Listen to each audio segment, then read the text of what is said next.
Shona.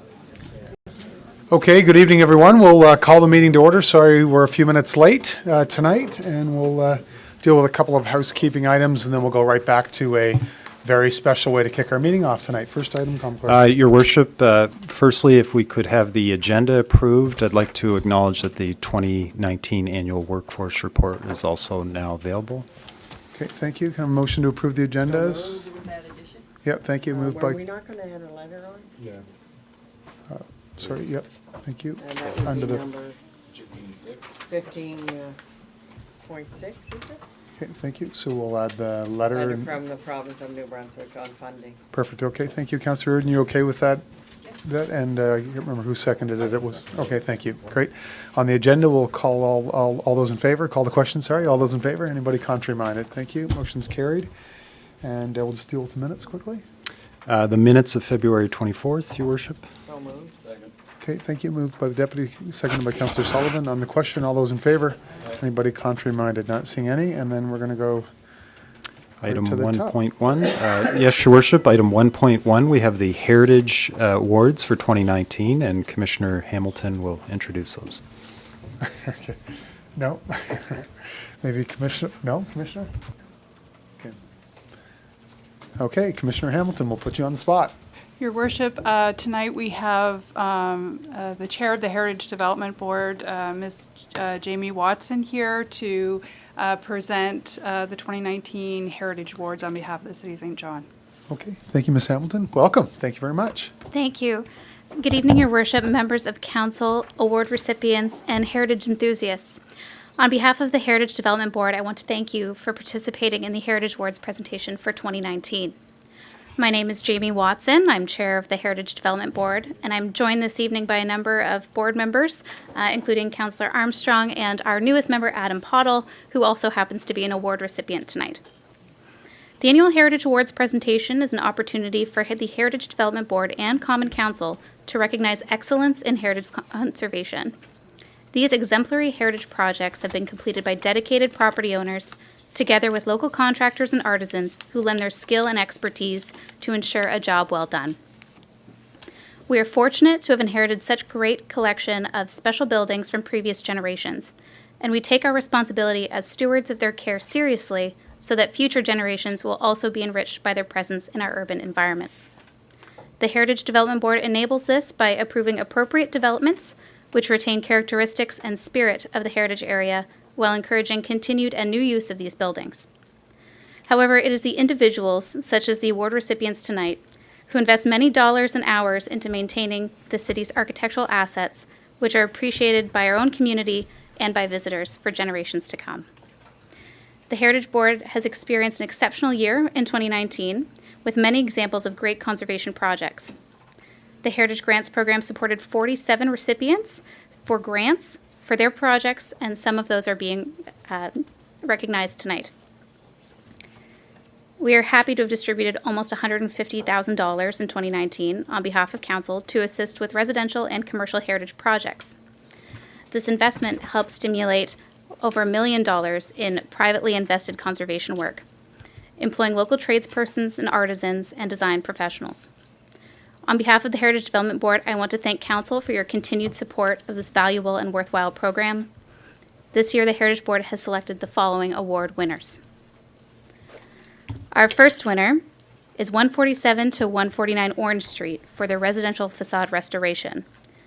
Adam Pottle is the owner of this building, and he was supported by Paul and Rena Chase. This is an excellent example of the impact that windows can have on the renewal of a building.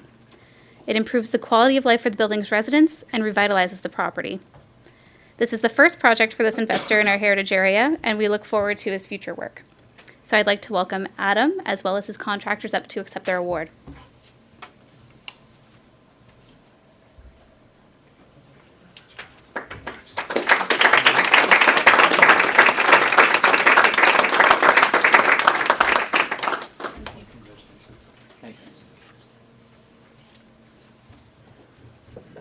Our next recipient is 20 to 22 Canterbury Street for their storefront restoration. This building is owned by Dr. William Rector, and he was supported by contractors Steve Judge, Aaron Judge, Lee Bouchard, Terry Thomas, and Andrew Graham. There are original columns hidden behind a decades-old storefront. The new components are built and installed inside before being revealed to the public. The care this project has received is evident through their attention to detail and to the materials used. It's a welcome addition to its partner storefront next door, which was also restored by the same team. And I'd like to invite this recipient up to accept their award.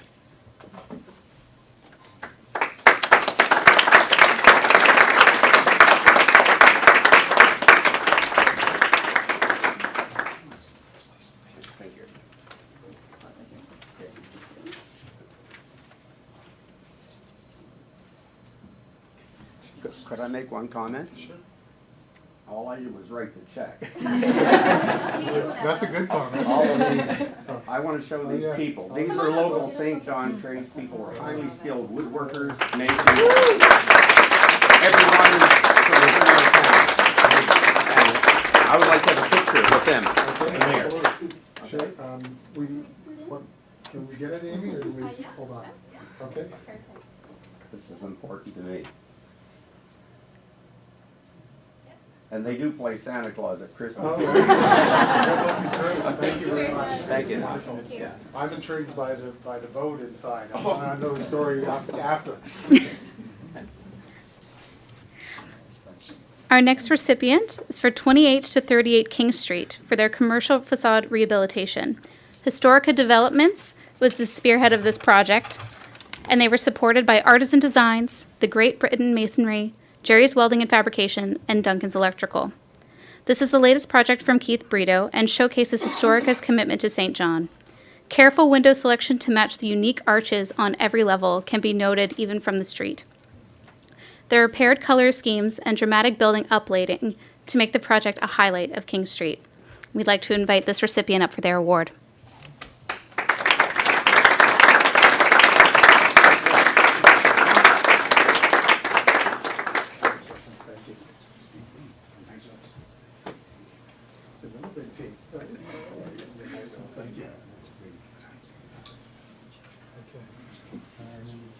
Come on this side, come on down here.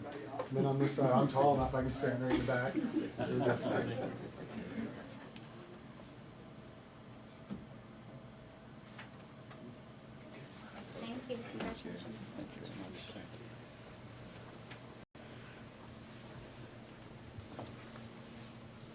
Our next recipient is for Heritage Stewardship, and this award is going to the Parish of St. John at Trinity Anglican Church. They were supported by Coastal Restoration and Estabrooks Engineering. This is a special award that looks at the bigger picture in heritage conservation. It's an ongoing multi-year project to address structural aspects of the building. Without dedicated attention such as this, buildings have greater risk of loss with each passing year. This is a dedicated parish committed to protecting the life and legacy of a landmark in St. John. We'd like to invite them up for their award.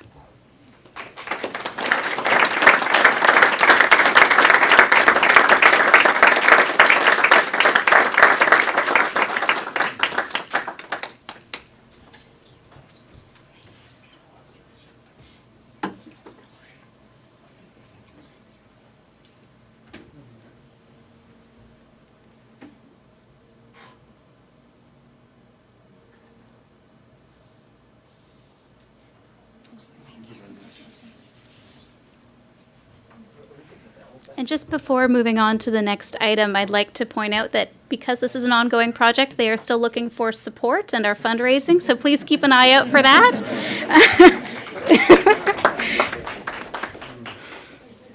Our next award is a new award this year, the Commitment to Craft Award. It's being awarded to Dowd Specialty Metalwork, and in particular, Miles J.R. Arbo, Adam Brannon, and Corey Metatal. This new award recognizes those tradespeople whose technical knowledge plays a key role in maintaining and recreating fine details that make these buildings special. The inaugural recipients are a team of people who have lent their skills of conservation to a number of buildings, including the St. John City Market, and their expertise in shaping and forming metal has helped to retain valuable character and shows a true commitment to craft. We'd like to invite them up to accept their award.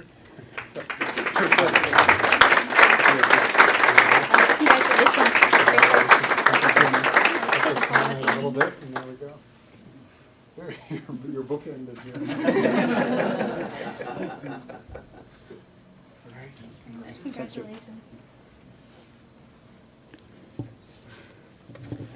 Congratulations to all of our award winners. And thank you again to Mayor Darling and to Council for your continued support of these important efforts.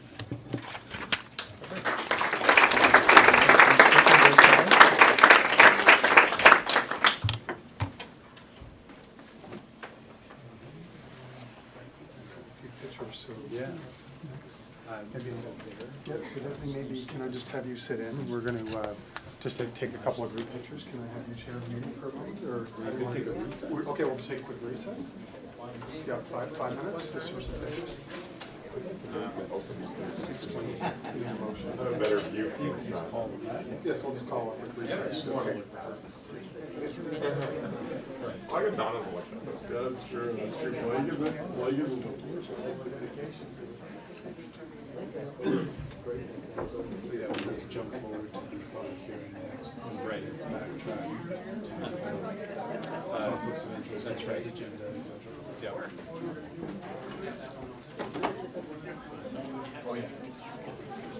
Yeah. You probably should.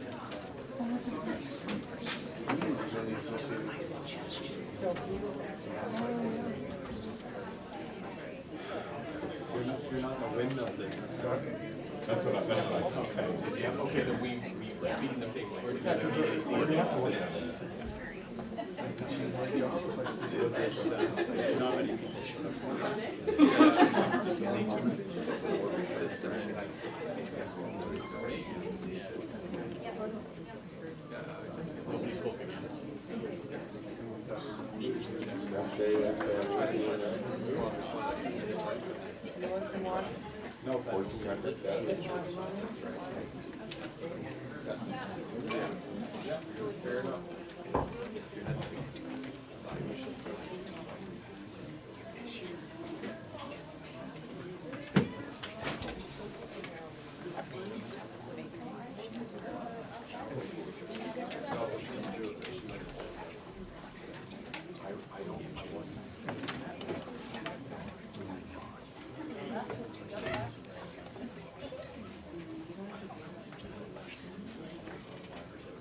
Good to go? Okay. Okay, thank you. Okay, folks, we'll get going again. Next item, Common Clerk. Item 4, Your Worship, disclosures of conflict of interest.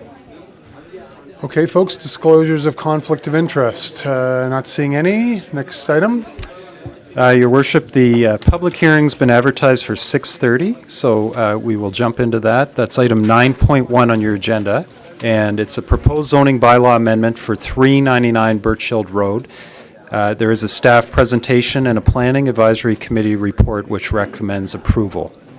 Okay, thank you. And City Manager tonight. Okay, yeah, thank you. Ms. Hamilton, I'm not clear if we're doing a presentation. Yes, we are. Okay, Yep. thank you. Go ahead.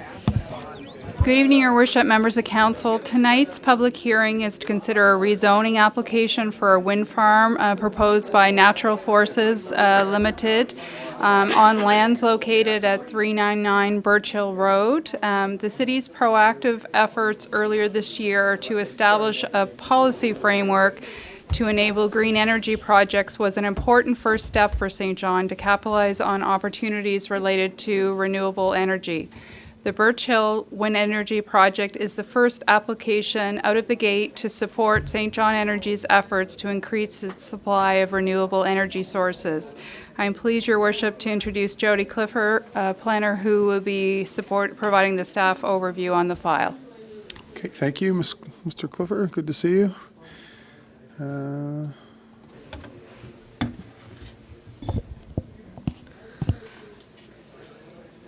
All set. Thank you. Welcome. Hi, thank you, Your Worship. I'll just quickly run you through the proposed rezoning application. As stated, it's for 399 Birch Hill Road, which is it's a large swath of land in the Laurenville area of the city. And the plan is to rezone from various industrially oriented type zones to from heavy industrial, pit and quarry to and medium industrial to green energy, which is a zone established by the city last year. As illustrated on the site location map, it's a large area of land nestled between King William Road and Highway 1. It's about 1,000 hectares and just north of Coulson Cove. The proposal, as it currently stands, is to develop approximately between 5 and 10 wind turbines on the lot.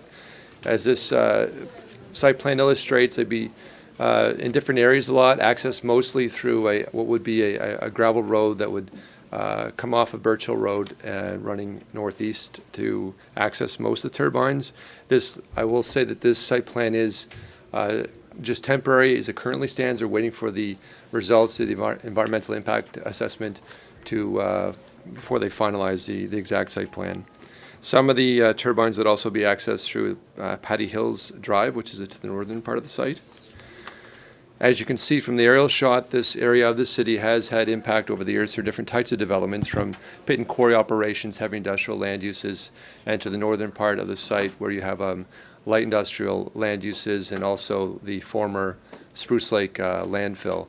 This area is also relatively close to the Spruce Lake Industrial Park, so definitely an area that has seen its share of land uses over the years.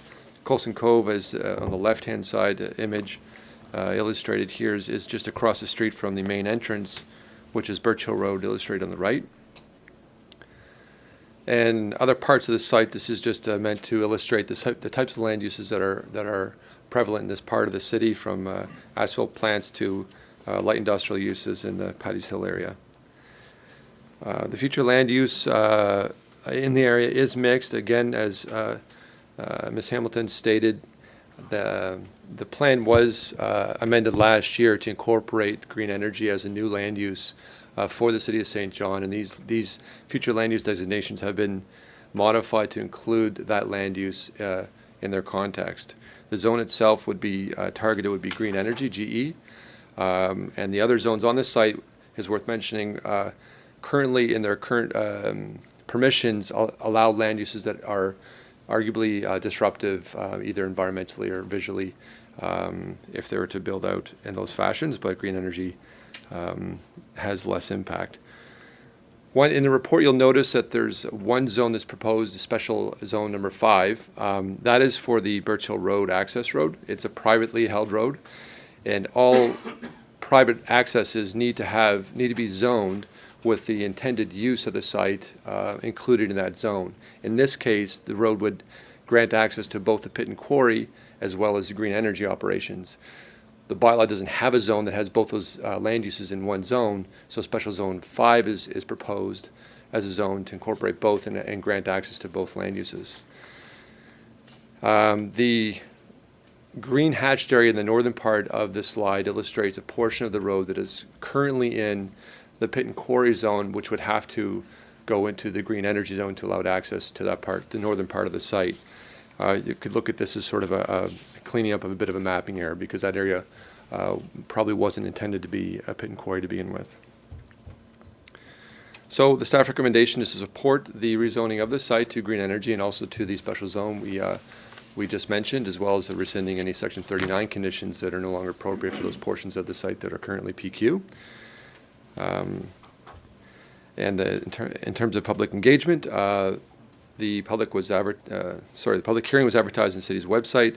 Notification letters, as per standard practice, were sent out to property owners within 100 meters of the site. One letter was received for this file, but it was in support of the proposed land use. And the applicant themselves had held an open house on September 24th to engage the public and get feedback to any concerns or thoughts about a proposal for a wind farm in this area. And I'll mention that there's another open house planned for tomorrow evening, I believe. And the applicants can speak to that if you wish. Planning Advisory heard this application and endorsed staff recommendation to approve, and we'll be happy to answer any questions. Okay, we'll come back to you, Mr. Clifford, after if we have any questions. Thank you.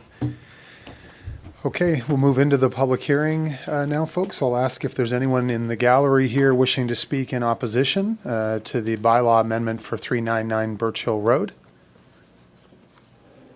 Okay, I'll ask again if there's anyone wishing to speak in opposition to the proposed zoning bylaw amendments at 399 Birch Hill Road. Okay, and then I'll ask for a final time if there's anyone wishing to speak in opposition to the proposed zoning bylaw amendments at 399 Birch Hill Road. Okay, not seeing anyone. I'll ask if there's anyone wishing to speak in favor of the proposed zoning bylaw amendments at 399 Birch Hill Road. Okay, great. If you could go to the podium and tell us your name for the record. And hello. My name is Meg Morris, and I'm representing Natural Forces, the applicant in this case. So I'm going to speak in favor of this particular application. And I just want to say that we worked quite closely with staff on this application, and I don't want to repeat anything too much that's in the report or that Jody has also already touched on, but I'd like to just reiterate a couple of things about how this application fits within the policy that you've already got here in St. John. And a large part of that is because of the amendments that happened last year. So in terms of long-term planning, the rezoning definitely fits within your municipal policy or municipal plan, the long-term goals there. And then in terms of on-the-ground planning, we see, and as is stated in the report, we see no significant, or we foresee no significant impacts on the surrounding land uses. So it definitely fits in the sort of existing built and natural environment. Yeah, so I think I'll leave it at that. Pretty keep it simple, but I'm here with a couple of my colleagues, so if you have any questions for us in your discussions, we're happy to answer any questions. So. okay, if you just hang on for a moment, we'll see if there's any questions for you. Council, I don't see any lights, so I guess not. Awesome. Thank you very much. Okay, I'll ask again if there's anyone else wishing to speak in favor. Thank you. If you just come to the podium and state your name for the record, please, sir. Thank you, Your Worship. Brian Irving. I represent Develop St. John tonight with this application. And we're speaking in favor of the application. Very excited about the opportunity for the partnership between the province, the St. John Energy Corporation, and Natural Forces.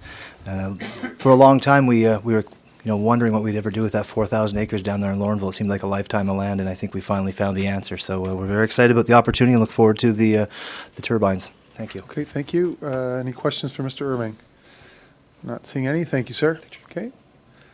I'll ask again if there's anyone else wishing to speak in favor of the proposed zoning bylaw amendments for 399 Birch Hill Road.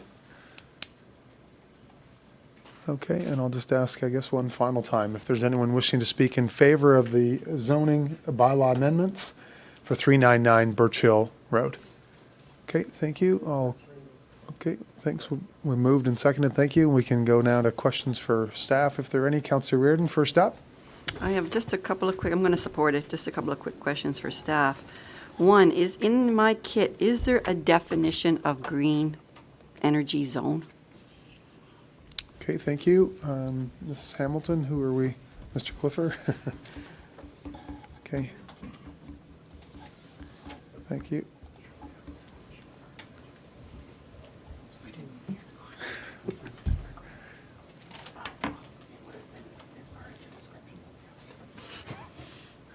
Mr. Melanson, hello, good evening. Good evening. I'm sorry, I didn't fully hear your question, Councillor. Could you repeat it? Ken, when I went through my kit, I'm just curious if there's a description of green energy zone, like usually with any of the zones, it'll, oftentimes in the kit, there'll be like a list of different components that make up the zone or describe the zone. So I was just wondering if there was a description of it, a formal description. Correct, there is. Through your worship to you, when we did the amendments that have been discussed There was a policy amendment to the municipal plan, and then there was also an introduction of a zoning bylaw amendment to introduce the green energy zone, which has an introduction, which basically says that it's there to facilitate green energy wind and solar projects. And so then within that zone, there is a definition of a wind energy project and then a solar energy project.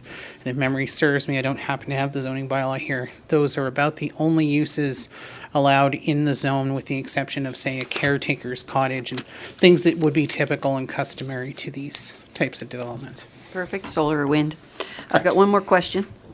On page 89 in my kit, which I'll say that for the rest of my council members here, it says the province acquired the land in the early 70s with the vision of expanding the industrial area to grow the employment base of the city. That's interesting from a couple's perspectives. One, they get 45% of the tax that we collect on it. But the other thing I'm curious about is, does the province have to abide by our zoning? Or do we have any jurisdiction over provincial land? And I'm just curious about that as well. Through your worship, technically, as a higher level of government, they do not always have to follow our zoning bylaw. However, you have a situation where a private corporation is utilizing crown lands. So that's where you get into a bit of an ambiguous situation. And so it's preferable and better that they do, to just ensure that any provincial exceptions under the Community Planning Act that might not transfer down are then dealt with. Excellent. I mean, I completely agree with it. I was just curious about it. It's interesting that the province has wanted to put in the 70s more industry in our backyard, but I'm good with this one. Green energy, I'm good with. Thanks. Okay, thank you, Councillor. Councillor Armstrong? Thank you, Worship. Just count. You got a road going up Paddy's Hill Road, which is a dirt road. If we have to add to that to get to the wind turbines, at whose expense?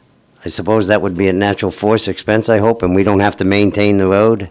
That's correct. Just want to make sure so the Lornville people know. Correct. Thank you. Okay, thank you, Councillor. Okay, that is the end of the questions. Okay, we have first reading is on the floor, I believe. Yeah, it is. Thank you. Yeah, moved by the deputy, seconded by Councillor McKenzie. Thank you.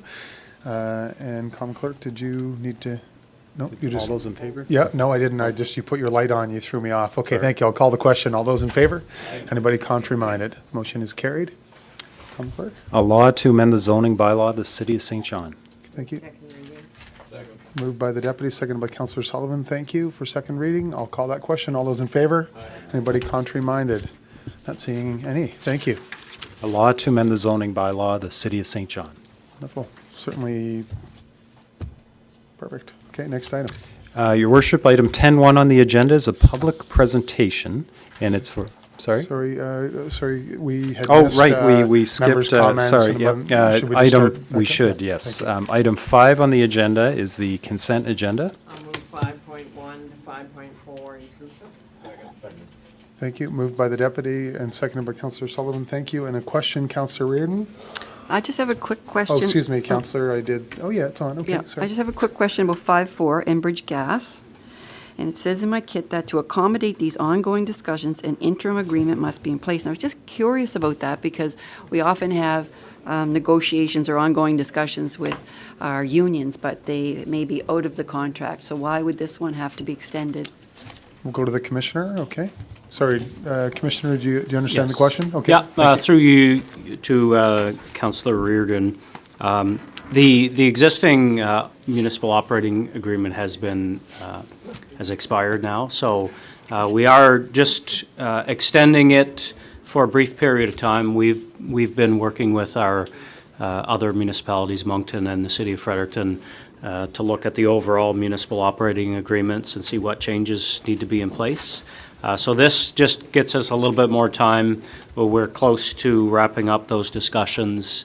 And I understand that a draft has been sent to Enbridge for consideration, and we expect to have that in front of council very soon. Okay, thank you. Okay, thank you, Commissioner. Thank you, Councillor. Okay, I don't see any other questions, so I'll call the question on the consent agenda. All those in favor? Anybody contrary-minded? Not seeing any. Thank you. Next item. Your worship, item 6 on the agenda is members' comments. Okay, thank you. Councillor Merrithew. First up. Thank you, Your Worship.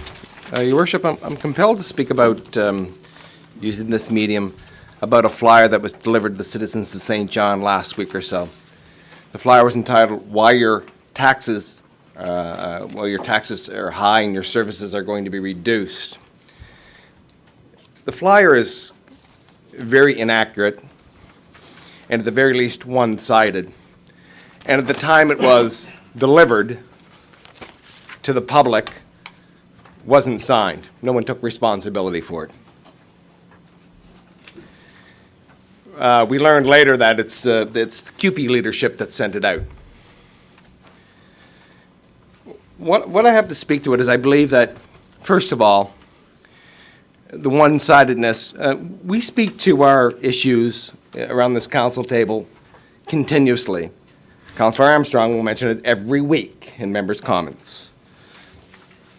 Myself and the mayor, during the summer, did some beers and budgets and spoke to them on a number of occasions, okay?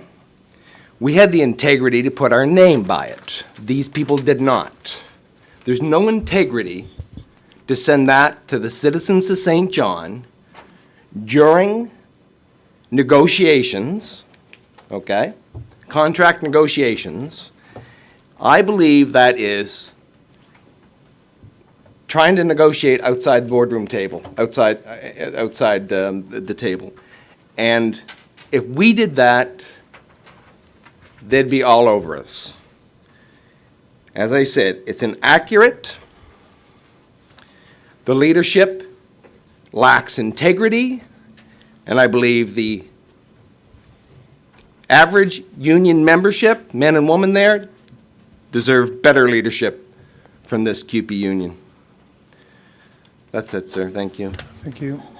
Councillor Armstrong. Yeah, just want to mention the fair taxation, which David just agreed wholeheartedly.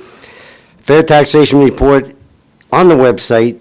It's responsible for every single citizen in this province. Please read it. There's a lot of misinformation out there. Get on our site. You'll understand it better because it does affect every single person in the province of New Brunswick. Don't forget, we pay the majority of the taxes, the middle class. Thank you. Okay, thank you. Councillor Hickey. Thank you, Your Worship. Just quickly, I want to inform Council that the federal government has put forward legislation in regards to banning conversion therapy nationally, which is quite exciting, and I hope perhaps our letter played a small role in it. That was a letter. Yeah. So Bill C8 has been presented to the floor of the House of Commons, and I think it's truly a T that had needed to be crossed a long time ago, and I'm proud to say that our city, this council, took a stand on it and made it clear to our citizens that we were on the right side of this one. So I'm very proud that we took that stand and that that it's gotten to this point with the feds. So that's great. A couple other things I'll highlight. Certainly last Friday, I'm with a couple of our city staff members. Mike Hugenholtz was there and Tim O'Reilly. We took the plunge, I guess, for Pro Kids in walking the plank in a fundraiser at the Canada Games Aquatic Center. We jumped off the top, I guess they call it the tower, into the water after raising the requirement was to raise $500. I had to top these guys up a little bit in order to get them to the top one, but I got them there. And we all jumped off the plank. I think they were a little worried more than anything, but and in the process, they raised $4,700 for Pro Kids, and I ruined a suit, so it was great. And certainly another event I was able to attend was the Imperial Theatre's President's Backstage Party, which was a great event, well attended within the community, and certainly showed the community's support for arts in our community, and and arts as a whole in the greater St. John area. So those are the things I want to highlight, and thank you very much. Perfect, and I would like to thank Constable Dwayne Squires as well, who Oh, took yes, the of course. plunge, and I know he Yeah. was nervous about it. I saw a couple of his posts that he wasn't a big fan of heights, so thanks to Ripped his pants and everything. thanks to Dwayne for doing that as well. So, okay, thank you, Councillor Reardon. Thank you, Worship. Well, I feel compelled to speak about daylight savings time. The American Academy of Pediatrics has come out in support of starting school an hour later for middle and high school students to accommodate the sleep that they seem to require at that age.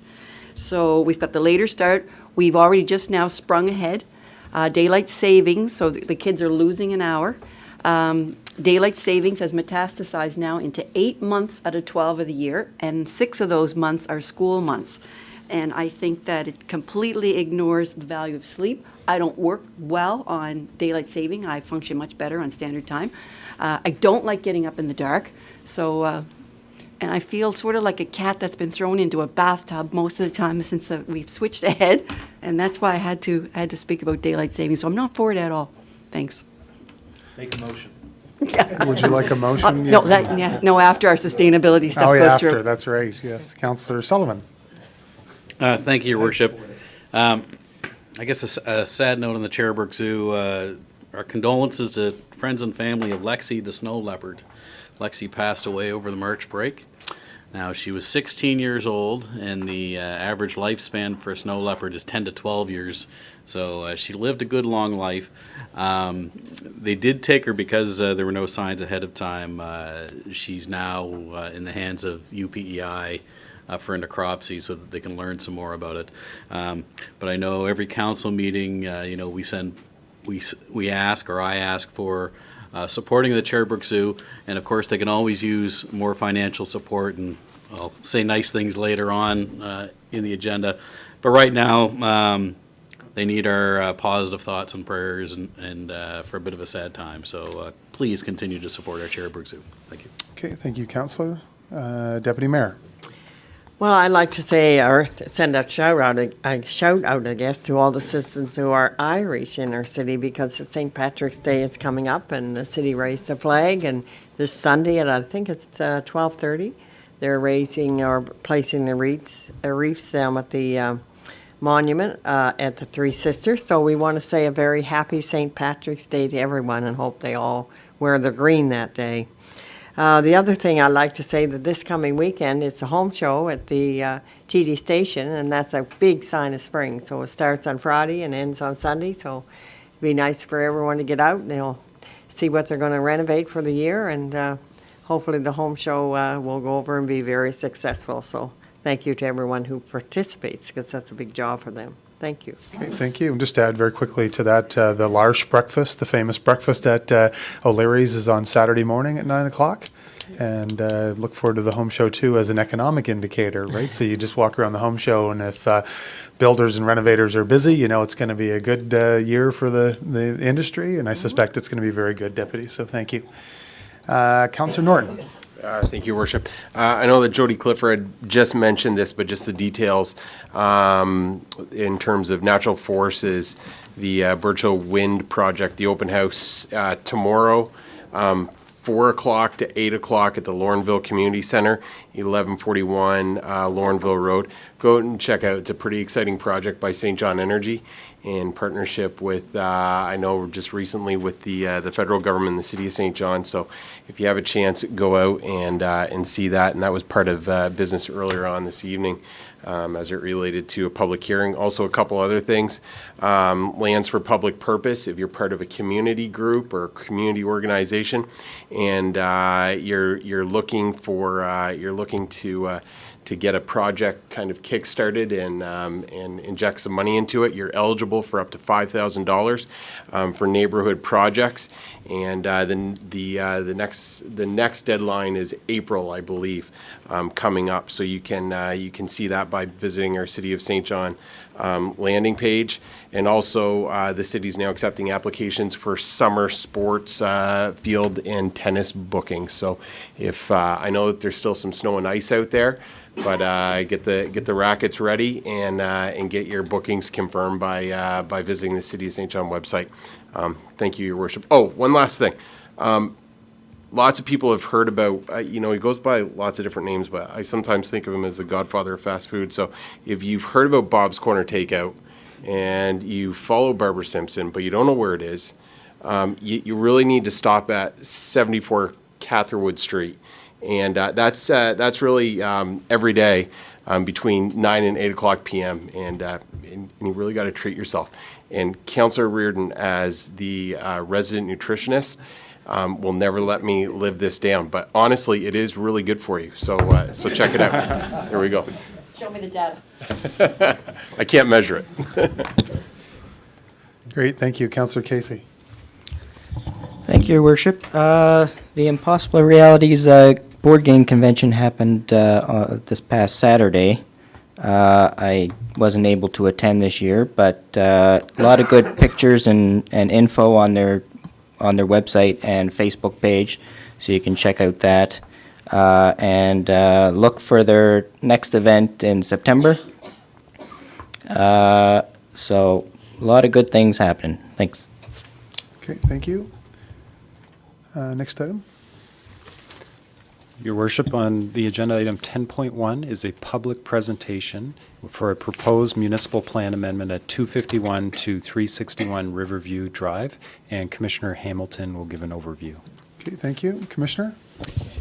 Yes, Your Worship, members of council, tonight is a public presentation to initiate council's process to consider a proposed municipal plan amendment for lands located at 251 to 361 Riverview Drive, as required by the Community Planning Act. I'll now read the public notice for the plan amendment into the record, and this initiates the 30-day period during which members of the public can make written submissions on the proposed amendment.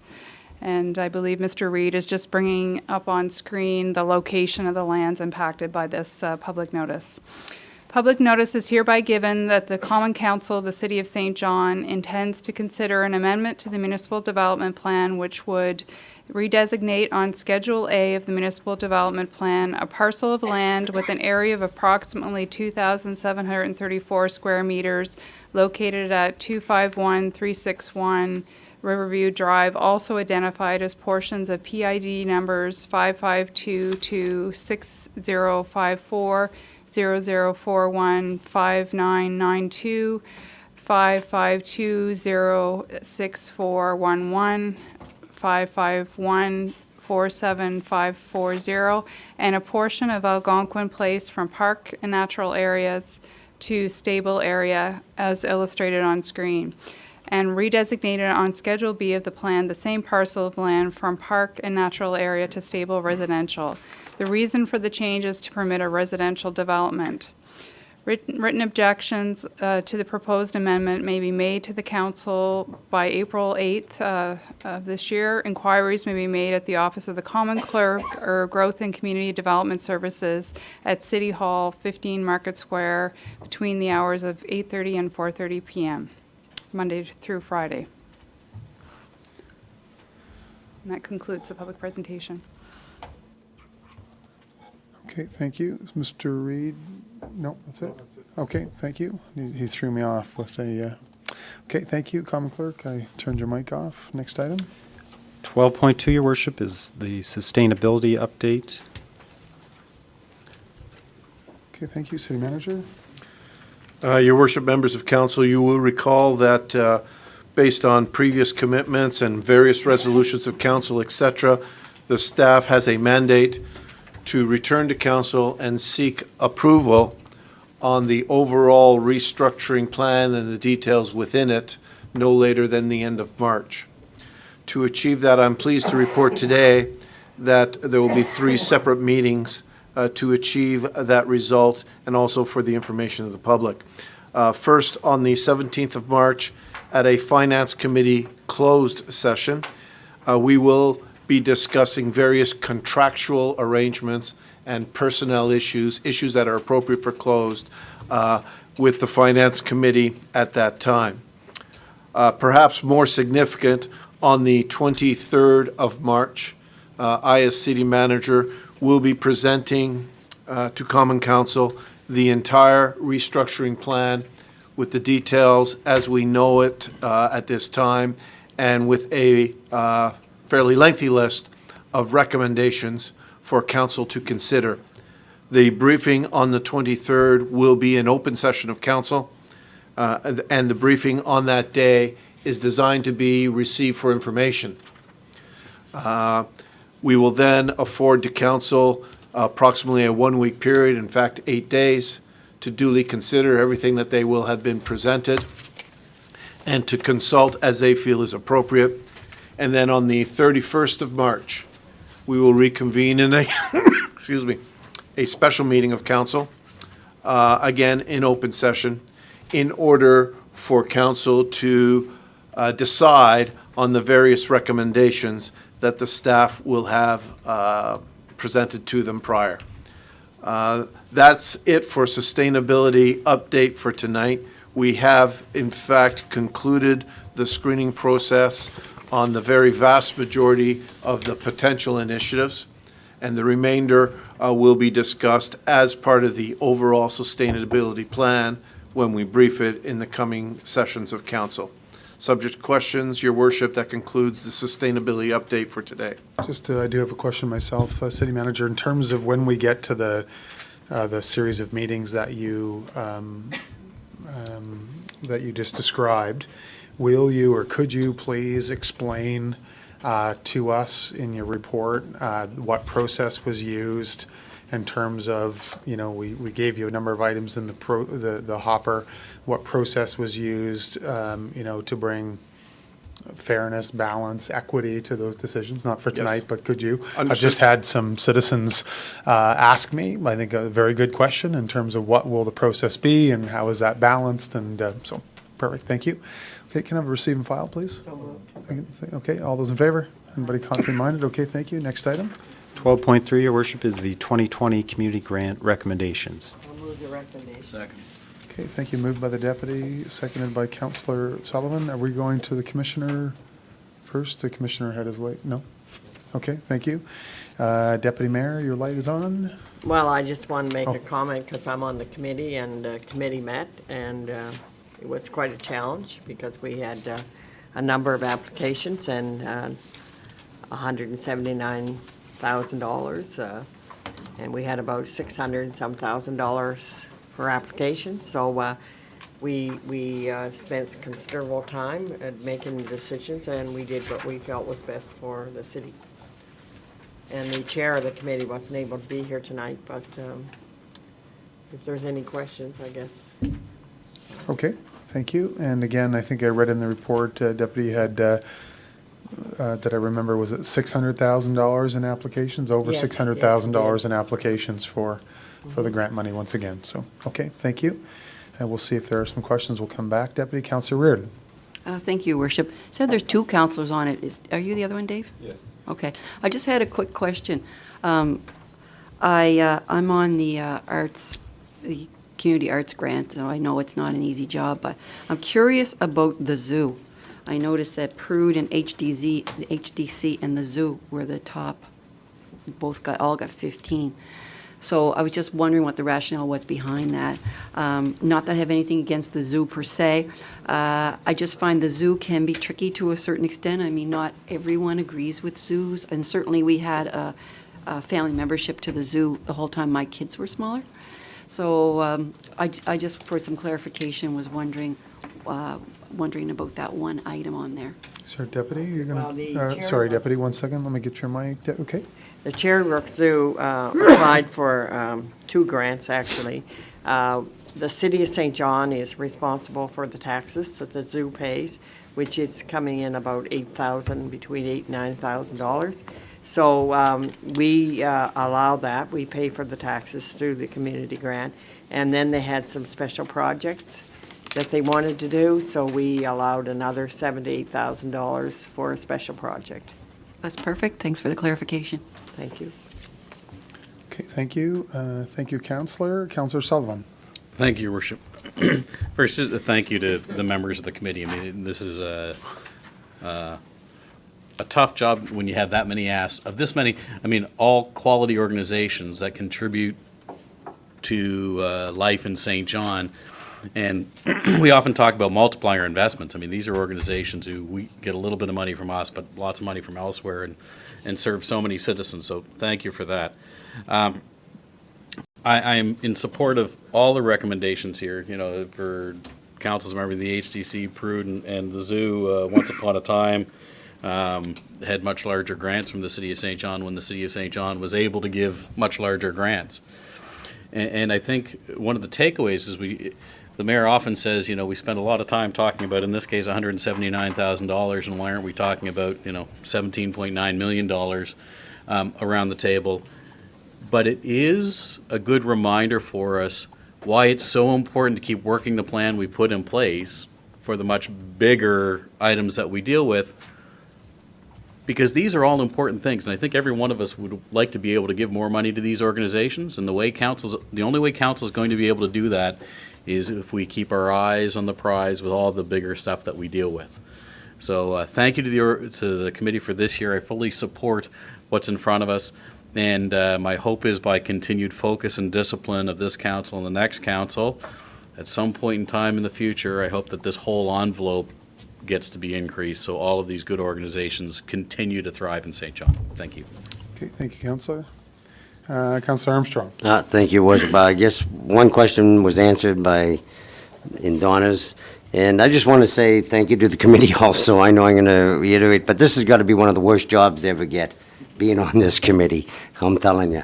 And I don't know, it's, like you said, 600 and some thousand an ass, and you got to whittle it down to 170. So it's a tough job, so I appreciate them putting the time into it. Thank you.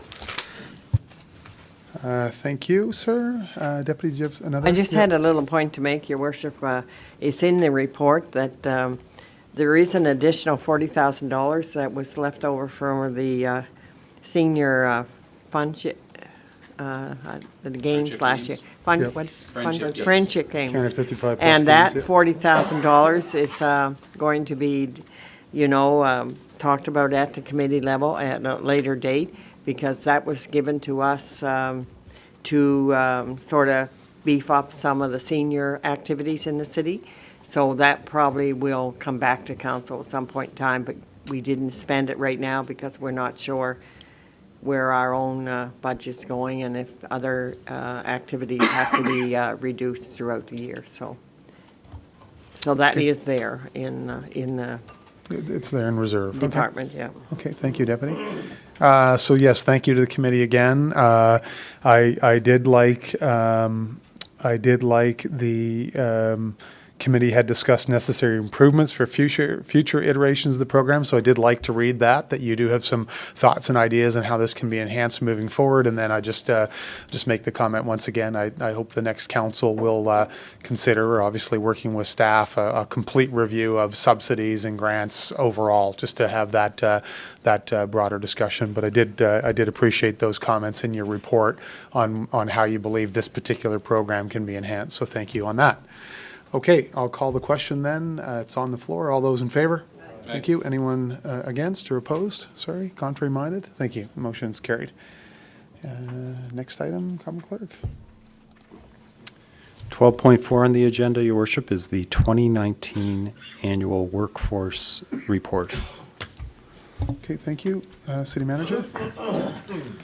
Your Worship, members of council, it's my pleasure this evening to introduce the first ever City of St. John Annual Workforce Report. The production of a workforce report is a best practice amongst large corporations, certainly within the private sector, and with an annual budget, including capital, of in the $200 million range, 67,000 residents that we serve, and countless more commuters and visitors and businesses. I think it's fair to characterize us as a large organization. And as a best practice, we feel that it is important to embrace the notion of a workforce report. Workforce reports are designed to provide information on the health of your workforce to guide the decisions or the future decisions of the key management and leaders of an organization. Although it is a best practice within private industry, it's fair to also characterize that the public sector, although there are certainly some organizations that produce an annual workforce report, we are, if I can be so bold as to use the term, leading edge in terms of embracing the notion of producing this for our city. In addition to it informing and guiding decision makers, it is also a major undertaking for us in our efforts to ensure full transparency and accountability of how we spend taxpayers' dollars. Our particular workforce report is, in my opinion, quite exhaustive. It not only talks about our establishment, our health benefits and plans, it also talks about demographics such as the age of our workforce, the male-female gender mix, the retirement forecasts, and other issues in a similar vein. It reviews our discipline and our grievances. It speaks about our recruiting and career development. It speaks about training. It speaks about safety and wellness.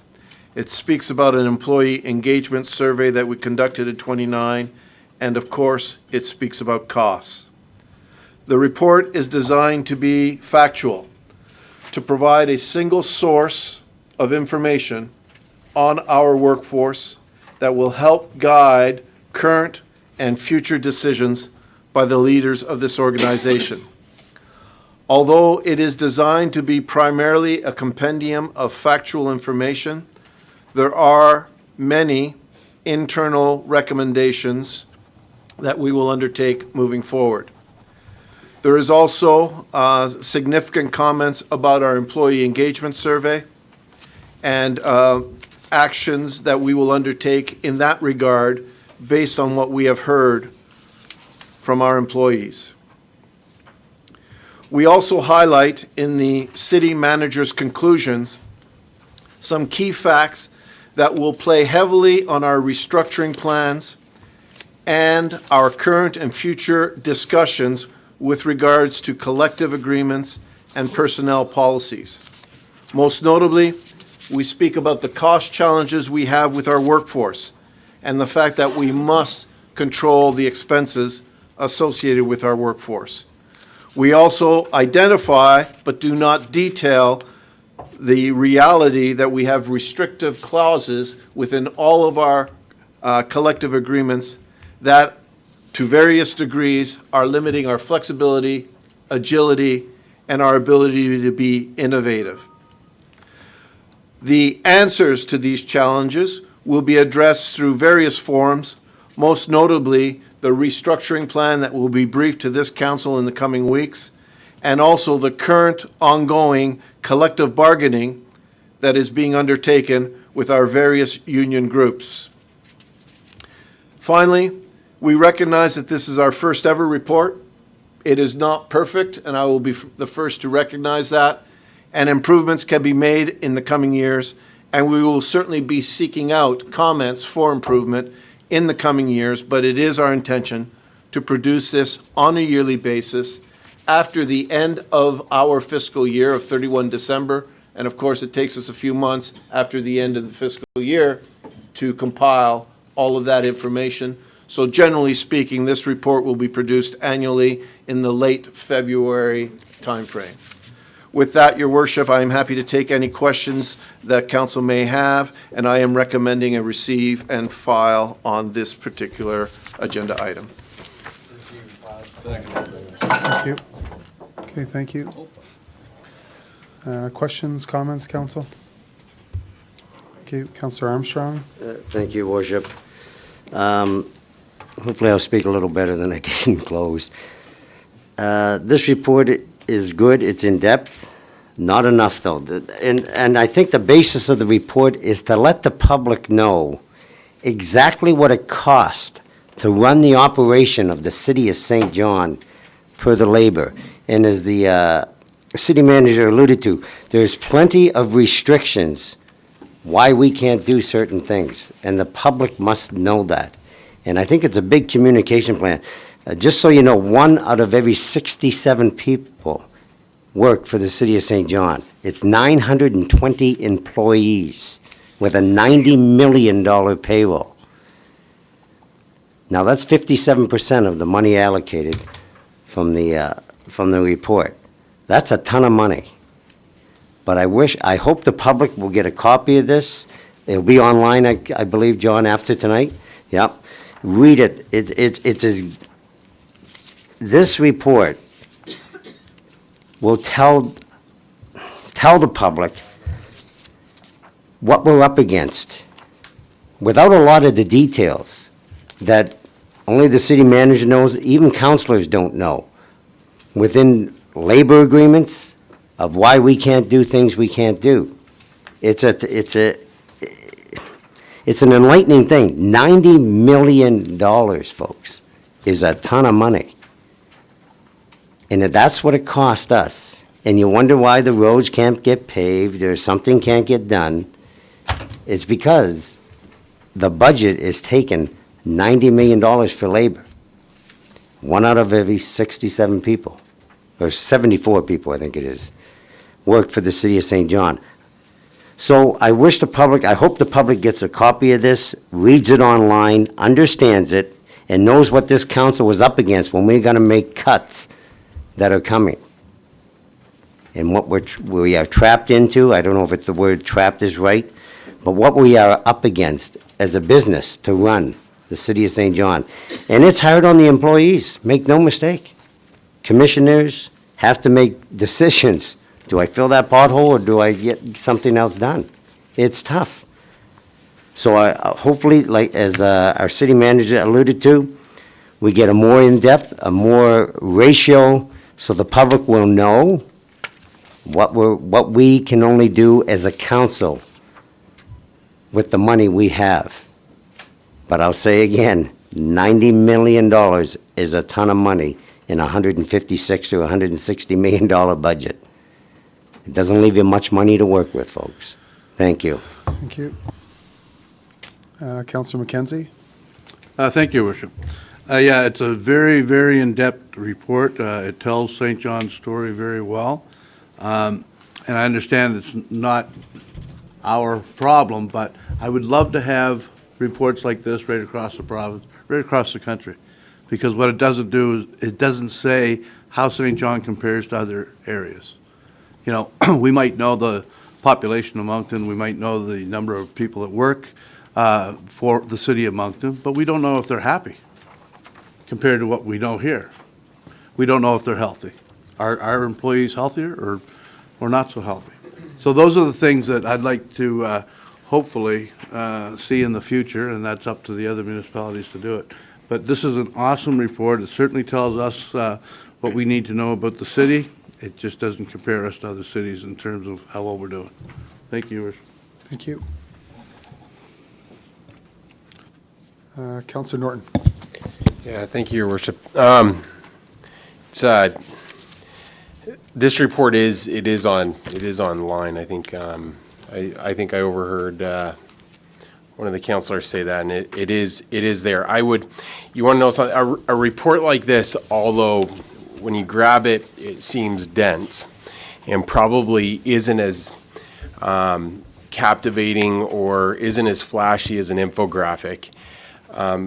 Starts to provide or glean some very valuable information, and for the public's perception, or for the public's benefit, the city of St. John never had an annual workforce report.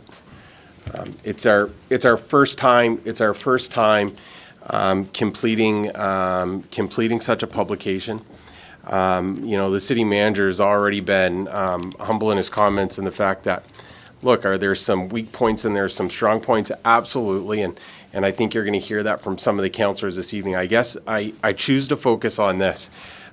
You've got a council and a city manager that have chosen to publish such a report that enhances their transparency. The information in here, you would have to go to a number of different pockets to grab it, compile it, collate the information on your own. Can you always drill deeper? Absolutely. Can you always dig wider? Absolutely. But it's in a grab and go package that if you're interested, it provides some valuable demographic information on the corporation of the City of St. John that was not available as succinctly as I believe it is now. Are we going to get better? Absolutely, we're going to get better.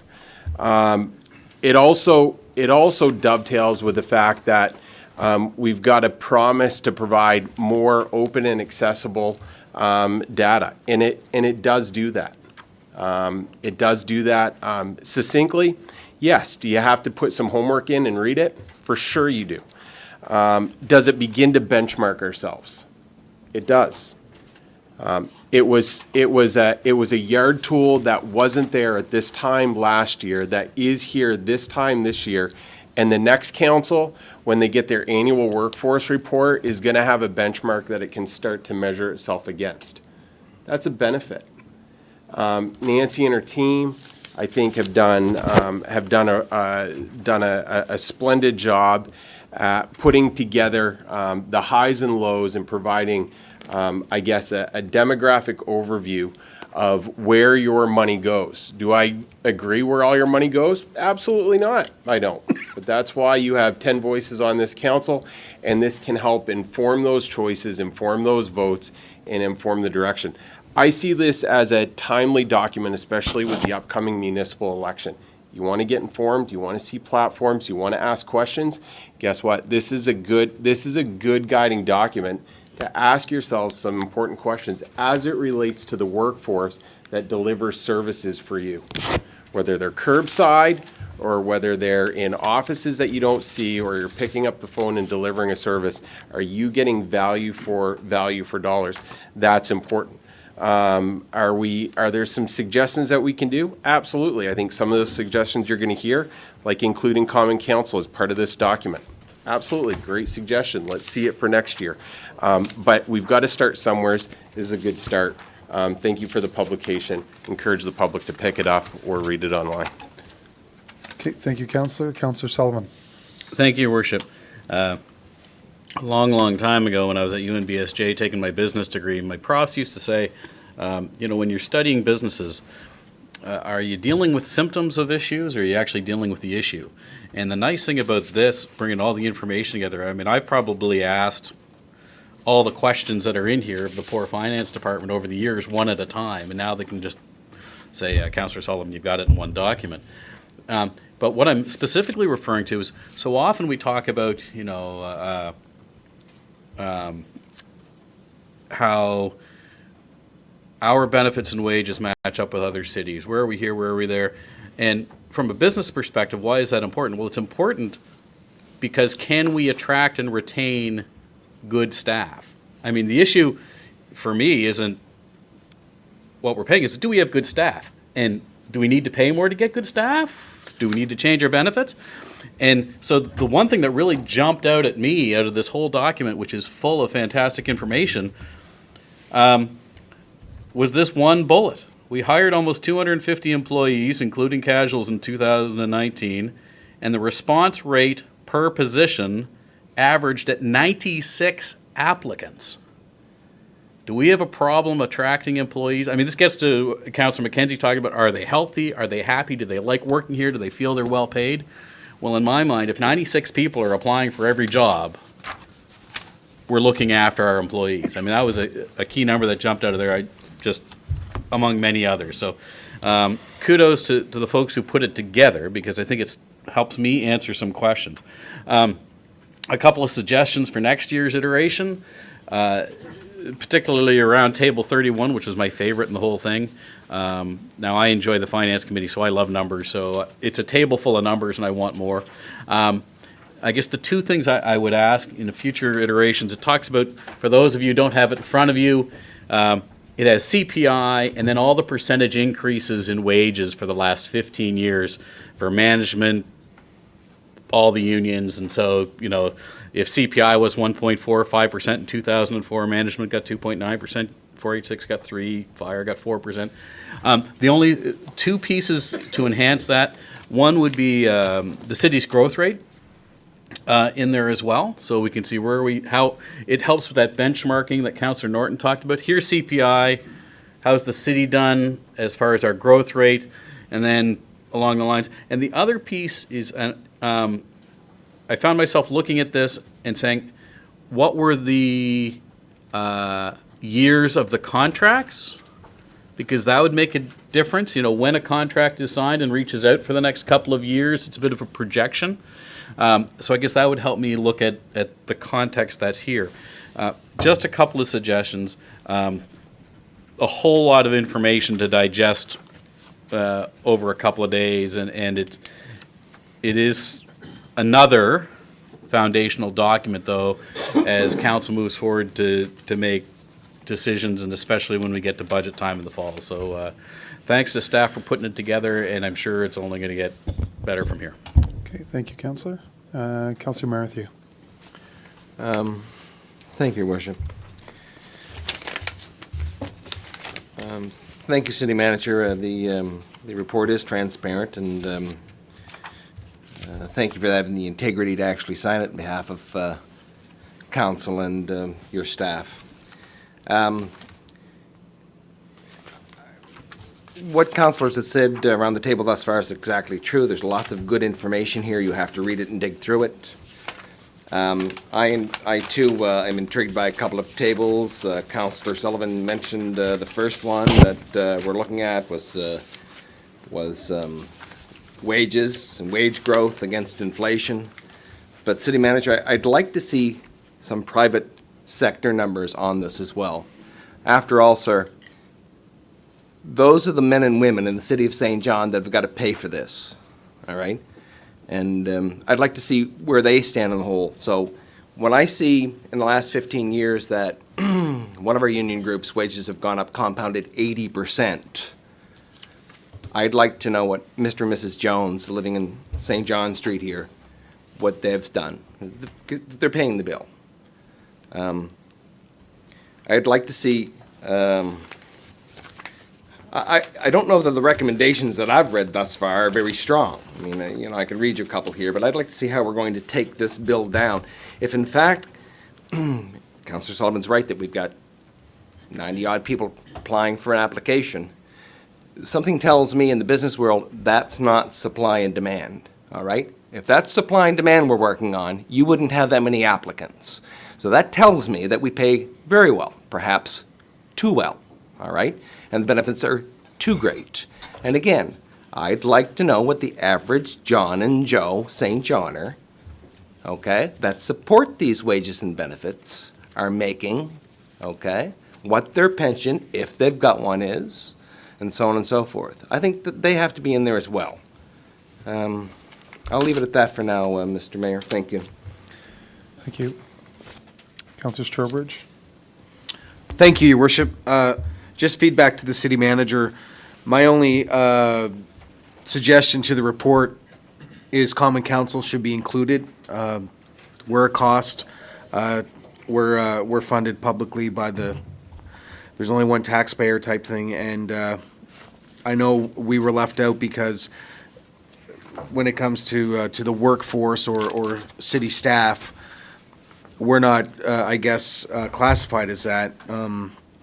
But still, it's all coming out of the same, public funded money. So just in the future, I think it's only fair to be even, as open and transparent as possible, and make sure that common councilors are included too. Thank you. Okay, thank you. Deputy Mayor. Thank you. I think this report's very well written, and I hope that every citizen reads it.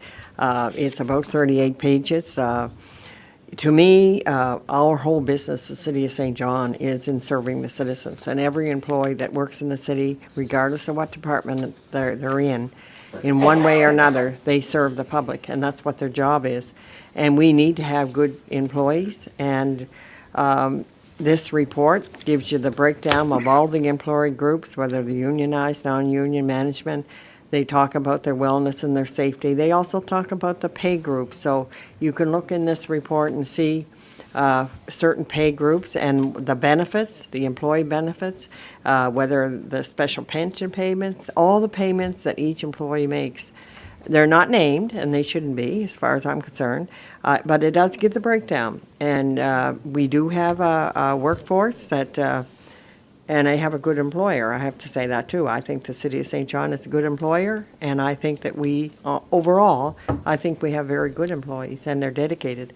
And I think of some of the employees that we have working for us, and I know that the public and people may say, oh, they're up on, sort of on the upper scale of salaries, but some of their jobs are very dangerous, and I don't know if I'd want to do them every day.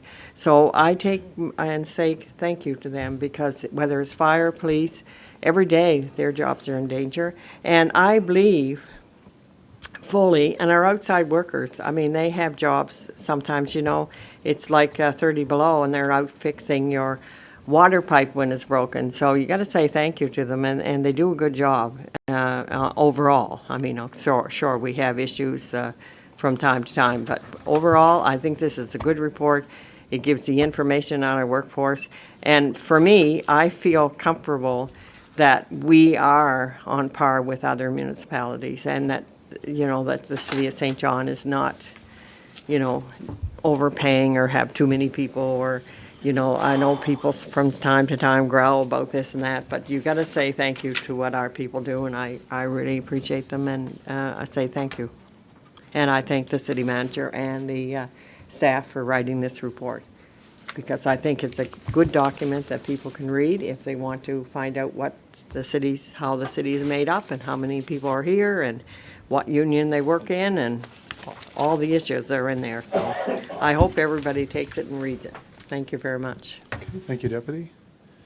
Councillor Reardon. Thank you, Your Worship. I want to thank the city manager for the initiative of putting together a workforce report. I think when I see it all put together, it's a very important document. I think it brings clarity to how we're spending taxpayer dollars. I want to thank his team, Nancy Moore and the team that pulled all this information together for us. We've got the information, but when you see it assembled in a whole kit, it's very telling, and it's very important, and it's very clarifying, and it's data that everyone can have a look at. One of my favorite tables, I guess, is employee health and safety and injury on duty. So that's curious for me, because we have 18 listed and 19 listed. So when you list these, how are you going to improve in next year? Well, you've got that already listed. You're going to have to put those numbers out year after year. We need to be sure that our team is driving those numbers down. We need to insist on that sort of thing. But if we don't see those numbers banked and those years banked together, and we don't see where we've been, I don't see how we can chart a path for where we want to go. So I think this document's very important, and I'm happy to have it. It's been it really is an interesting read. I know it's whatever 30-some pages, but a lot of graphs in it, or a lot of tabled information in it. So it's pretty easy reading. But I think the citizens will enjoy it. So I say thanks to the team that put it together. Great job. Okay, thank you. Councillor Hickey. Thank you, Your Worship. I certainly echo Councillor Reardon's message and what's been felt generally around the table. I would just ask the city manager, is there an ability in the future to increase benchmarking in this? Because I hope that that's a case that's, you know, I know it was used throughout the report, but even beyond that, perhaps amplify it a bit further. Just within other municipalities, I hope that's a consideration that gets undertaken, because I think it's a helpful tool. Understanding, of course, that we are one of the first ones out of the gate on a report like this, and I really like that we're the first ones out of the gate on this kind of report. It's not something that we do enough. I think, and in using that, hopefully we can, like I said, use benchmarking a little bit more. But that wraps up my comments. But overall, very excited about this, and I think it's a good assembly of information for residents and for the public. So thank you. Okay, thank you. Anyone else? No, I'm going to make some comments, man. I just wanted to see if anyone else wanted to speak. Okay, thank you. Deputy, can you switch spots with me, please?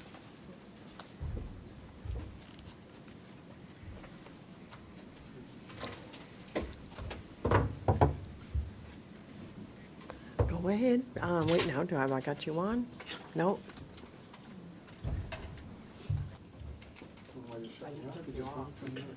But oh, you're okay now.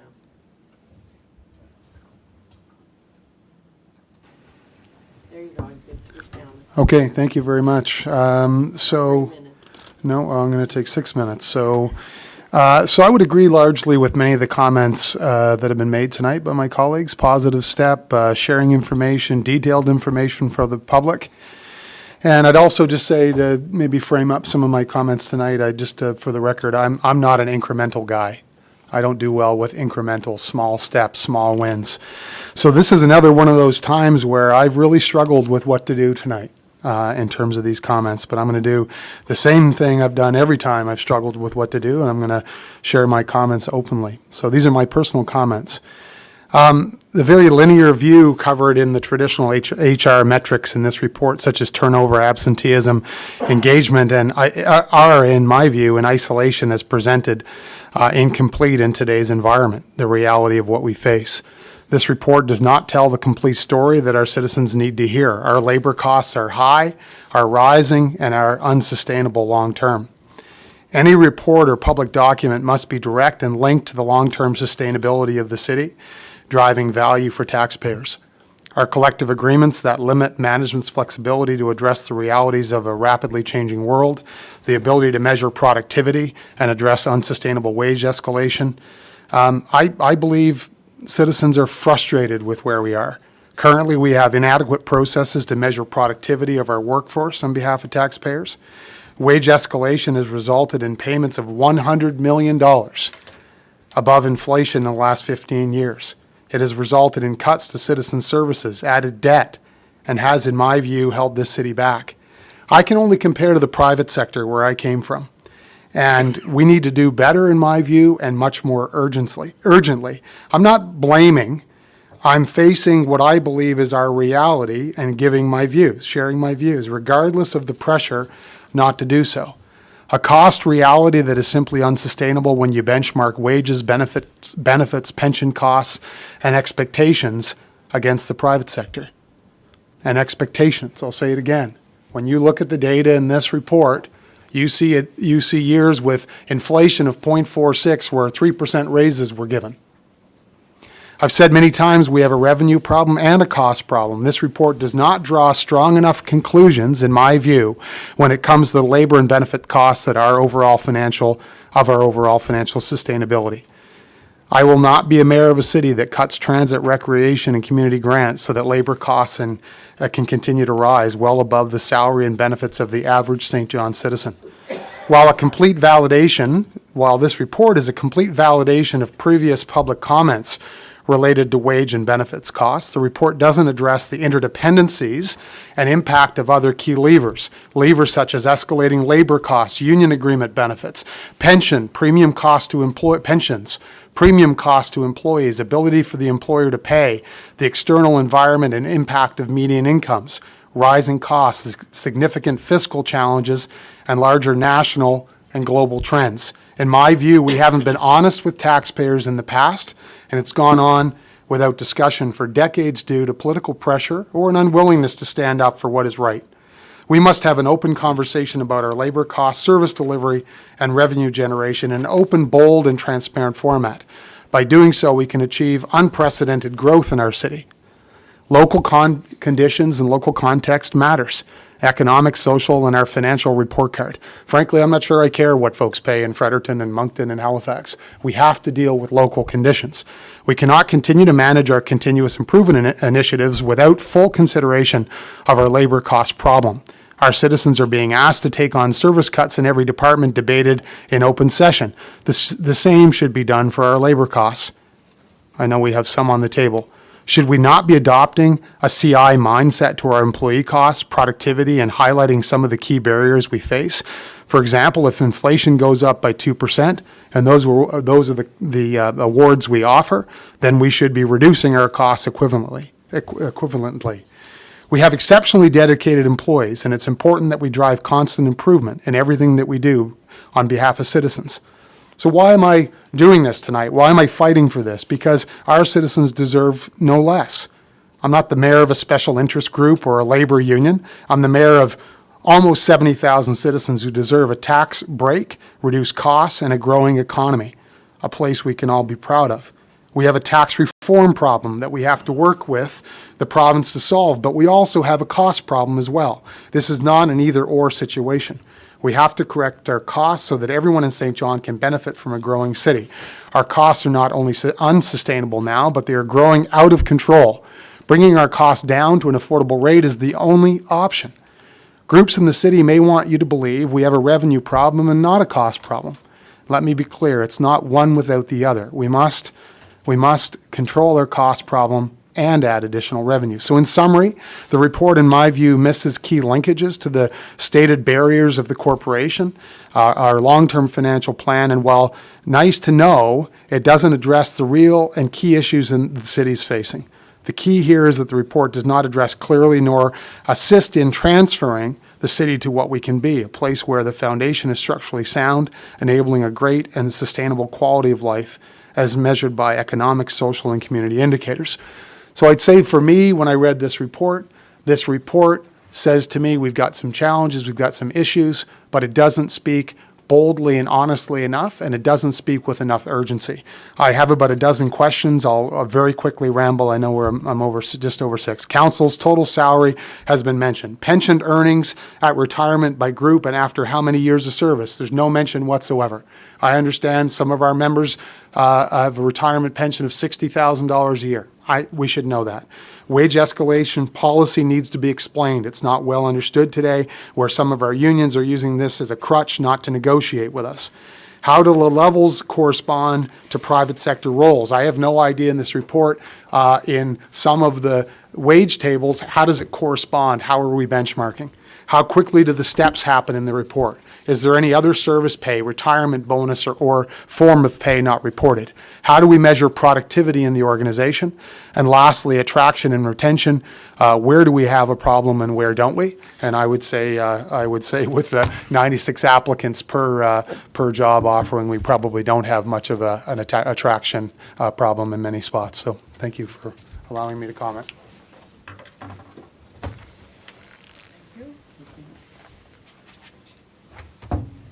You might have taken mine.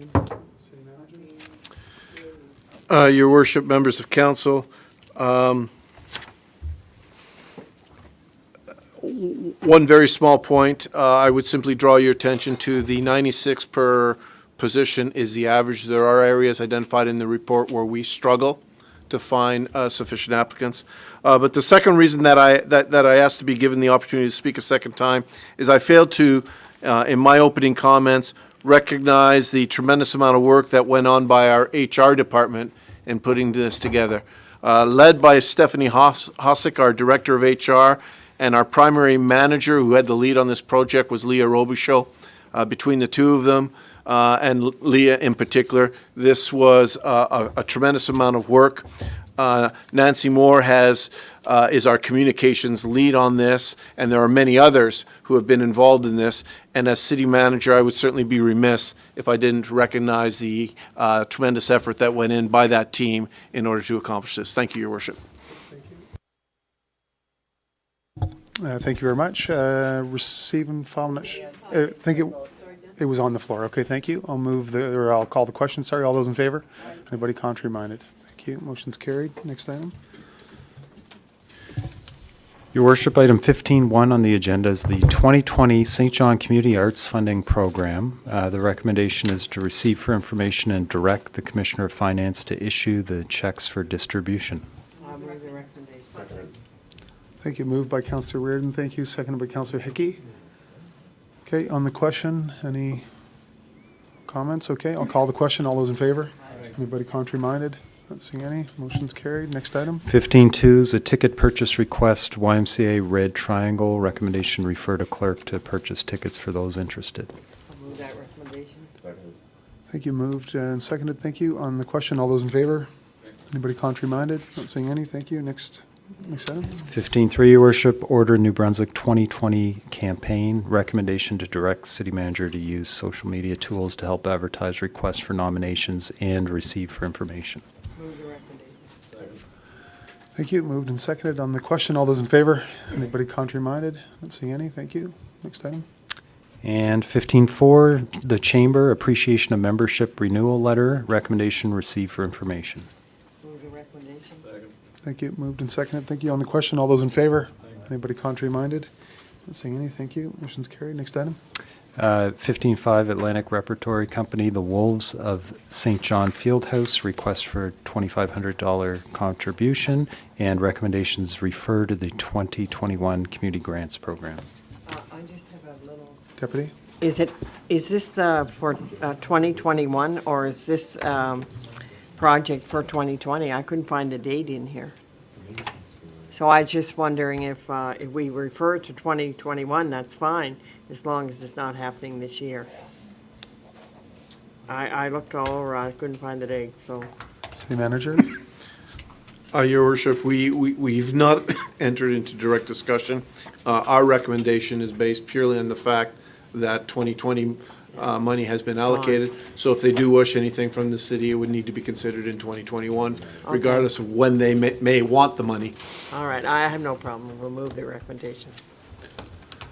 Okay, I have a mover. Sorry, do I have a seconder? Thank you. On the question, all those in favor? Anybody contrary-minded? Okay, motion's carried. Next item. Your Worship, an item was added from the closed agenda. It would become 16.1. It's a letter from the province of New Brunswick regarding integrated bilateral agreement. The City Manager, can I ask you just to speak to that first, please? Your Worship, for context for members of the public, we have two significant requests for bilateral funding to the province. They are both available in terms of our capital budget and other documentation. One was for bilateral funding to help with the Fund to Keep project, and the second was bilateral funding for a variety of different projects within the city, most notably our continued work to separate stormwater and sewer in terms of our overall infrastructure.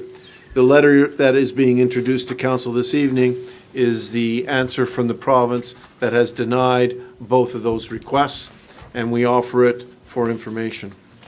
Okay, thank you, Council. I'd make a motion that we, can I make a motion? Yep, you're on, yep. Make a motion that we send a letter back to the province asking them to have a second look at this and to meet with the mayor and other members of the group that be able to inform them more on the project and to have a second look to see if they can provide the funding. Second that motion.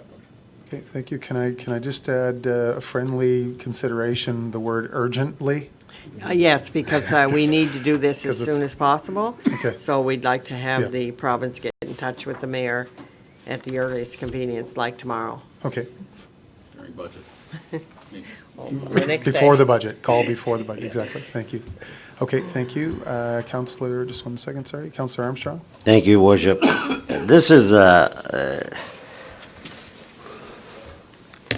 one of those deals where St. John, how do I nicely put it, is getting the shaft again with no representation for the city of St. John. This is a major deal. We have private enterprise going to invest millions of dollars. We've been denied to help out that. For every $24 of private money they put in, we've asked the provincial government to give $1. And we've been denied. Denied. Where is our representation? People have to start speaking up for the city of St. John. We have 4. I want to repeat that. This is not personal, by the way. It's business.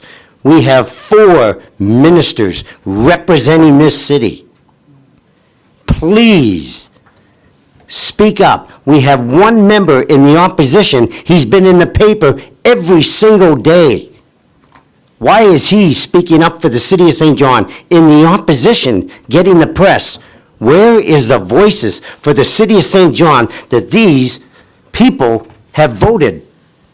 Speak up, I'm begging you. This is important for the city of St. John.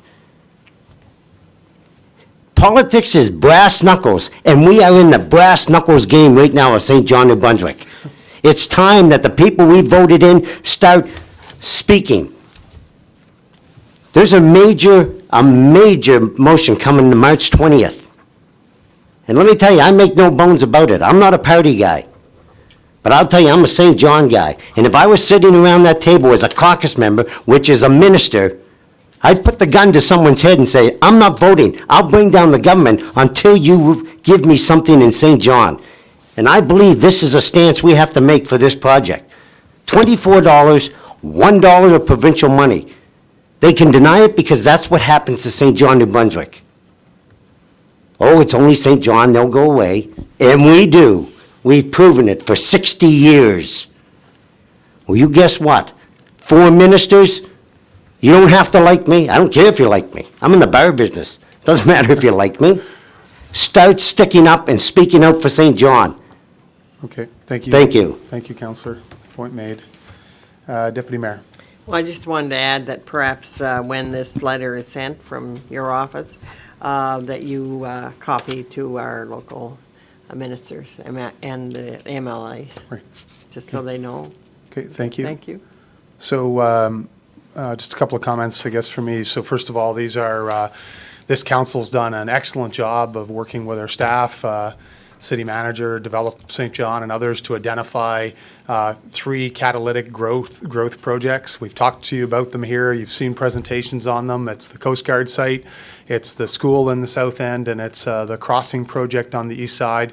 These are private sector, well, two of the 3 are private sector investments with hundreds of millions of dollars. We believe that the business case is very solid in that the current government is looking to ignite private sector investment, and you know, we look forward to working through the details and getting this project, these projects approved. The Coast Guard site is very time sensitive. We do have partnership from the provincial, the federal and government and the municipal government. We've assigned some capital dollars, but it's very time sensitive, and we do have a partnership there. So I think we've sent the signal tonight. We want to meet. We want to meet urgently, and we look forward to getting to yes is the way that I would say it. So, okay, thank you. So we'll call the question on the motion. All those in favor? Aye. Anybody contrary minded? Okay, motion's carried. Is that it, sir? That's it. Oh, thank you. All those in favor? Anybody contrary minded? Thank you.